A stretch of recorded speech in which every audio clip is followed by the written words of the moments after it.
Good evening. All right, so I have a disclaimer to make before we go ahead and get started. I want to say that this lesson is not for you. Or at least I didn't write it for you. I wrote it for me. So throughout the lesson, when I say words like we do this, I mean we as in myself and the person in the mirror. I mean I. And I want to preface this because frankly, I don't think that I always pull my weight as a member of society or as a member of Christ's body. So with that out of the way, I want to talk numbers. These are numbers that I've mentioned here before, but I think it's important that we start off with them. Between 1990 and 2015, Churches of Christ lost nearly 6% of all their members. That's 1 out of every 18 souls. That's a scary number. But that's not the scariest number that I could find.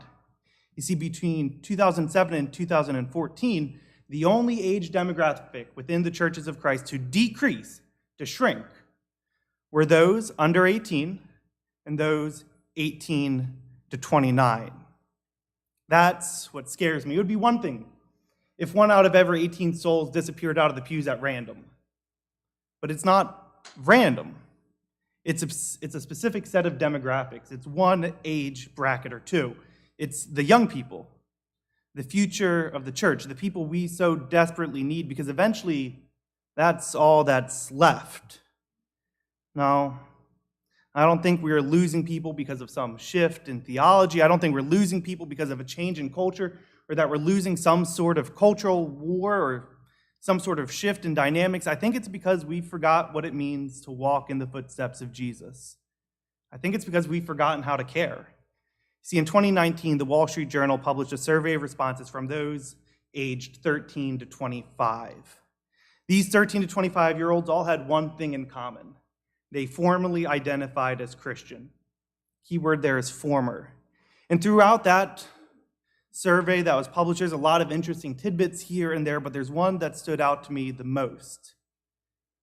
Over 50% of those people surveyed said that they left the church because they don't think that their church cares as much as they do about issues that matter deeply to them.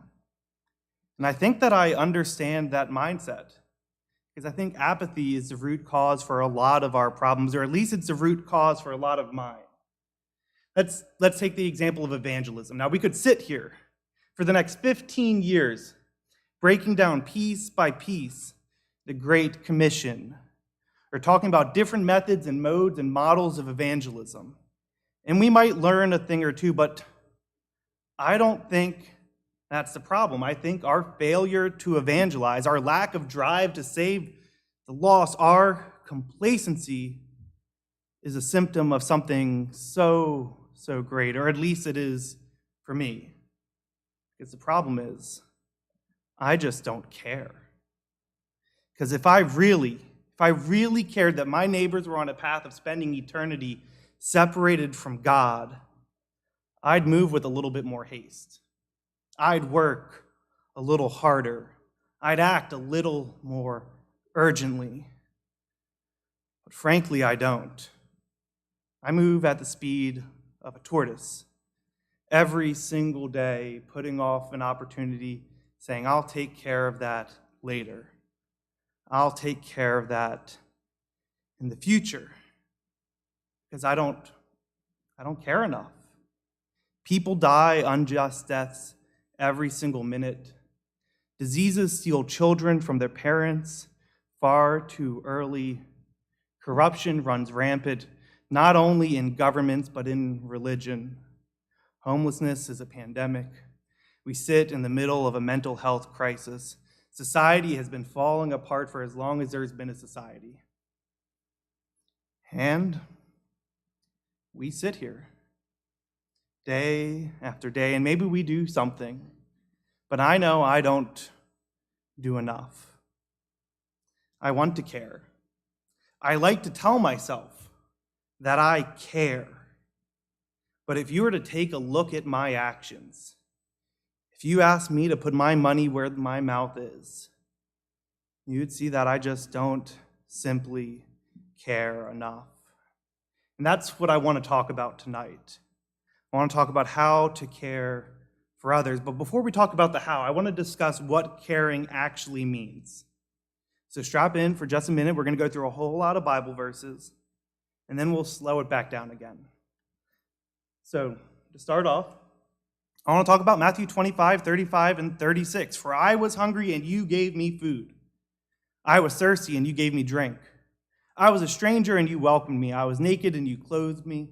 I was sick, and you visited me. I was in prison, and you came to me. For I was hungry, and you gave me food. For I was thirsty, and you gave me drink. God is our example in this. The first thing about caring is that you are providing nourishment for somebody else, right? God is our example in this. In Acts 14:17, he says, he did not leave himself without witness, for he did good by giving you the rains from heaven and the fruitful seasons, satisfying your hearts with food and gladness. Our caring God cares for all men by providing nourishment for us. And then there's our duty. In Luke 14, verses 12 through 14, it said, he said to the man who had invited them, when you give a dinner or a banquet and you do not invite your friends or your brothers or your relatives or your rich neighbors, lest they also invite you in return and be repaid.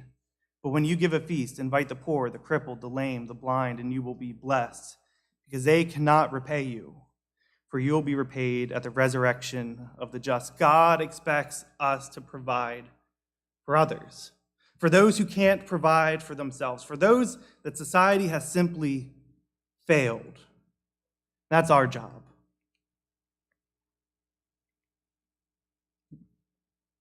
I was a stranger and you welcomed me. Or maybe a different translation would say, I'm a stranger and you took me in. The word stranger here has a different meaning than it does today. A stranger was an immigrant. And it was custom for travelers of foreign nations to ask for lodging when none could be found. And if we know anything about our God, it's that he is a God of shelter. And his shelter may be hard to see, his shelter may be hard to understand. It might not be in the way or the place or the time or the method that we expect or want, but it is there. It always exists. In Psalm 61, verse 3, it says, for you have been my refuge, a strong tower against the enemy. And then we could look at the example of Lydia in the book of Acts. In Acts 16:15, it says, and she was baptized in her household as well, and she urged us, saying, if you have judged me to be faithful to the Lord, come to my house and stay. And she prevailed upon us. She provided physical shelter for those who are in need. Those are the same things that God expects of us. I was naked, and you clothed me. God's example in Deuteronomy 29, verse 5, I have led you 40 years in the wilderness. Your clothes have not worn out on you, and your sandals have not worn off your feet. God took care of his people at the time in which it was needed. Our duty in Matthew 5, verse 40, if anyone would sue you and take your tunic, let him have your cloak as well. I was sick, and you visited me. That's providing comfort. Jesus healed the sick, the blind, the lame. Jesus met the physical needs of those who he came into contact, and he sought out those who are in need. He specifically looked for those who needed comfort. Providing comfort to those who are in need is a core duty of anyone who wishes to imitate Christ. In James chapter 1, verse 27, it says, religion that is pure and undefiled before God the Father is this, to visit the orphans and the widows in their affliction, and to keep oneself unstained from the world. I was in prison, and you came to me. Prison then was not what it is today. Many people were falsely imprisoned. Many were in prison because of health issues, both physical and mental. Some were there because of religious persecution. Some were there because they held a debt they couldn't pay. But the truth is that prison then and prison now was a place of isolation. And I think that we all know that isolation, the feeling of being alone, doesn't need a metal gate by your bedside to be felt. In 1 Thessalonians chapter 5, verse 14, it says, and we urge you, brothers, admonish the idle, encourage the faint-hearted, help the weak, and be patient with them all. Our duty is to provide companionship to those who feel like they're alone in the world, to those who feel unseen and to associate with those that others would simply avoid.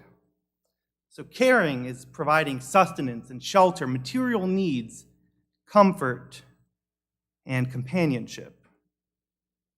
In Acts 4, we read about the way in which Christians should care for their brothers and sisters. There is not a needy person among them, for as many were owners of lands or houses, sold them, and brought the proceeds of what was sold. If somebody were to ask me, can you honestly say that everybody in the Stuart church is without need? Somebody asked me this question. I don't think I could provide an answer. I don't think I know the answer.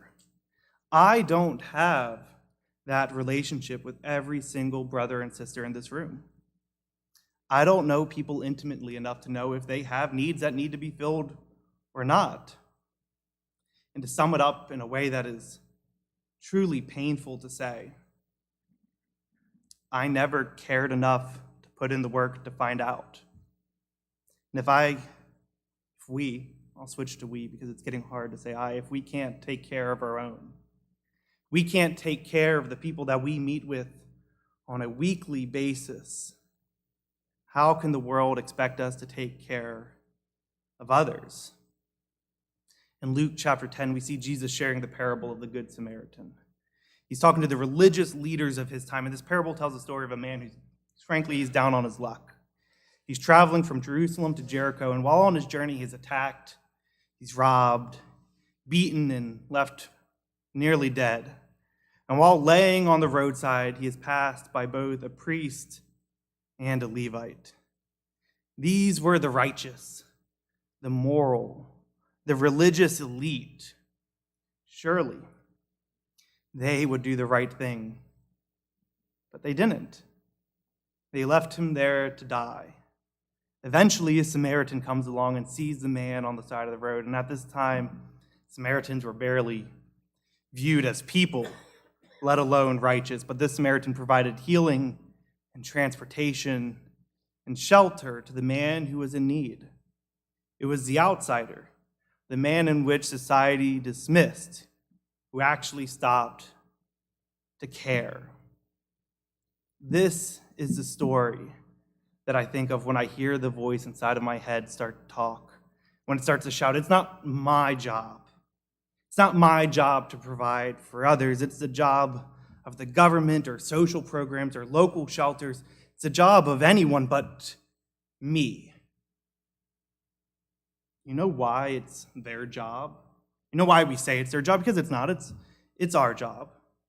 But it's their job because it was our job, right? It was the duty of the church to take care of the sick and the orphans and the widows and those in which society failed to take care of. It was our job, and historically, Christians have done such a bad job at handling it that someone said at one point in time, there needs to be a secular solution. We can't leave this to the religious world if they're not going to do anything about it. It was our job. It is our job. I say we, and I mean me, I just haven't done it in so long that I've gotten used to someone else doing it for me. In Matthew chapter 22, 36 through 40, Jesus is asked this question. He's asked, "Teacher, which is the greatest commandment in the law?" And he says to them, "You shall love the Lord your God with all your heart and with all your soul and with all your mind. This is the great and first commandment. And the second is like it. You shall love your neighbor as yourself. On these two commandments depend all the law and the prophets." Have you ever stopped to think and ask, why did he give them this answer? To start, they're asking for one commandment. Which one is the greatest? And he gives them two. And why are these two laws the base for all of the laws? These are Jewish men he's talking to. They know the laws. And there's laws about eating animals or not eating animals with split hooves or what they eat. How are these the basis for all of the law. And it's because these two laws are connected. The most important thing that we can do is to love God, right? And because we love God, we follow the laws that he tells us to. But the way we prove our love for God is the words that we say while we pray, or the hymns that we sing, and the actions that we take. The actions that we take. We can show our love for God by loving the same way that he does. Unconditionally, like a father, always wanting what is best for someone. In Matthew 7, we see exactly how God loves as a father. Or which one of you, if his son asks him for bread, will give him a stone? Or if he asks for a fish, will give him a serpent? If you then, who are evil, know how to give good gifts to your children, how much more will your Father who is in heaven give good things to those who ask him? Does a father mock his child if they are in need? Does a father withhold from their child when they are in need? Does a father ignore their child? No, no, and no. And this is the God of the Bible. This is the God we're supposed to be imitating, right? The God whose love we're supposed to imitate. And if that's the case, then we actually need to love his creation, his children, the very people that we walk around with on a daily basis, the people that we don't look at when we pass them in the supermarket, the people we try to avoid. Those are the people that God calls his children, his prized possession, his creation, the people he sent his son to die on the cross for. Or let's think about Jesus for a minute. When Jesus came to earth, or prior to Jesus coming to earth, right? He was a king at the right-hand side of God, king of the universe. So you'd think a king coming down to earth, something that, he created. Maybe he'd choose to be born as royalty, but he didn't. He chose to be born in a barn. He was a child of a simple family living in an oppressed country. He was born a Jew, a race of people living under the thumb of the mighty Roman Empire. And he never became an earthly king. In fact, he was far from it. He lived out his adult ministry as a homeless preacher and teacher.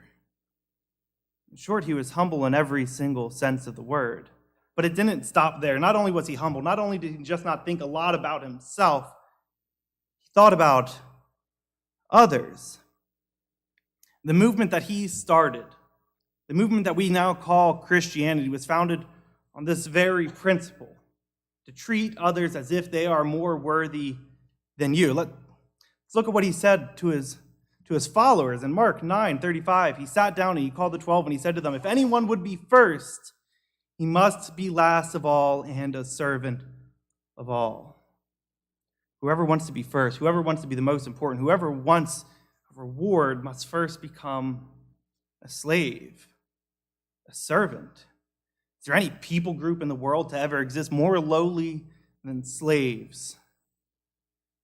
In our modern world, and for the vast majority of human history, slavery existed and still continues to exist. And slaves now and slaves then were hardly viewed as human. They were property, no different than livestock. So what is Jesus saying? Is he saying that we are without worth? No. He's saying, live like I do. Come to earth with the expectation to treat others as if you are their servant, as if you are their slave, as if they are your master, as if they are more important than you. He's saying to care. Or to continue, look at Jesus' ministry. Look at the people in which he hung out with, the people he was criticized for eating dinner with. The tax collectors and the thieves and the prostitutes and the sinners of that time were the people he sat down with and cared for. Those were the people in which he healed. Those were the people in which he taught. The people in which he provided companionship for. He washed his disciples' feet. He gave up comfort. He gave up the life as a king over all the world for hardship, for a life of servitude, for us. And then he told us to do the same, to live like him. To be like Christ, we have to act like Christ. And to act like Christ, we have to care. I recently read this story about a woman named Rosina. When Rosina was in college, she attended a concert at which a young man was brutally beaten by another. No one made an attempt to stop the beating. The next day, she was struck dumb to learn that the young man had died as a result of the beating that he had taken. Yet she, nor anyone else, had raised a hand to help him. And that incident, that moment in her life, that time she was an inactive bystander, the person who sat by and did nothing, stuck with her, because several years later she saw another catastrophe. A car driving in the rain ahead of her suddenly skidded and plunged into the water. The car landed head down, with only the tail end showing. In a moment, a woman appeared on the surface shouting for help, saying her husband was stuck inside the slowly sinking vehicle. But this time, Rosina didn't wait. She didn't sit around and do nothing. She jumped head first into the water, trying to open the car door, pounding on the back window. She didn't succeed, at least not at first. So she goes back up to the surface and starts screaming at the people standing on the side of the highway at this point, watching this incident, begging them to help, and then yelling at them, telling them that there was a man dying in the car. And eventually, one person and then another finally came to help. And together they broke the safety glass, they dragged the man out, and they came in just in time. He survived. The woman then thanked her for saving her husband.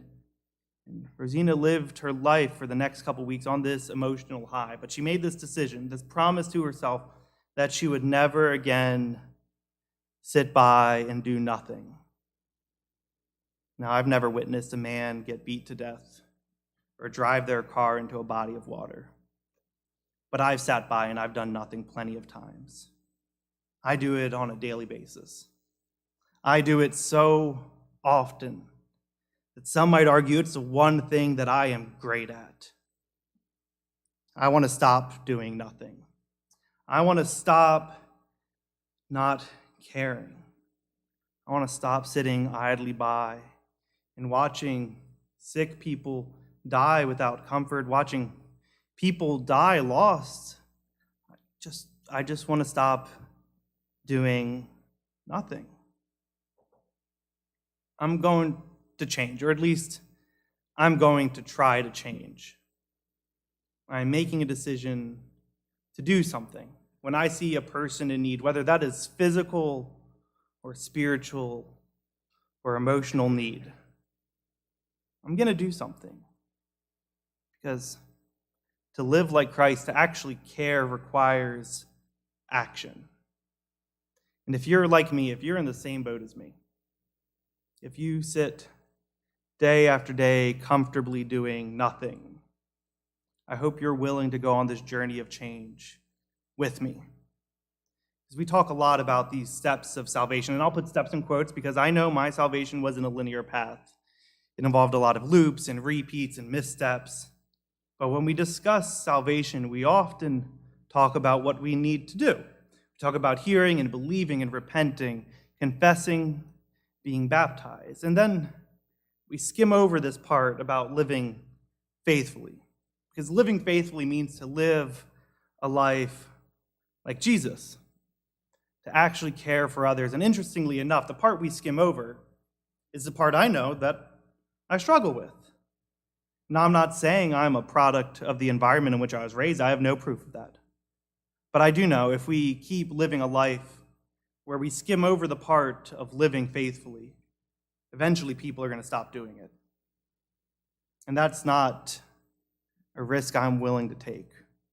So if you're not a Christian, then I hope you decide to change that. If you're not a Christian, if you haven't heard the word, believed the word, or repented, or confessed, or been baptized, I hope you change that. But if you are a Christian, I hope you're living faithfully. But if you're not, if you're like me, if you have stood by and done nothing for far too long, I hope you join me and decide to change that. Whatever your needs are tonight, I hope you come forward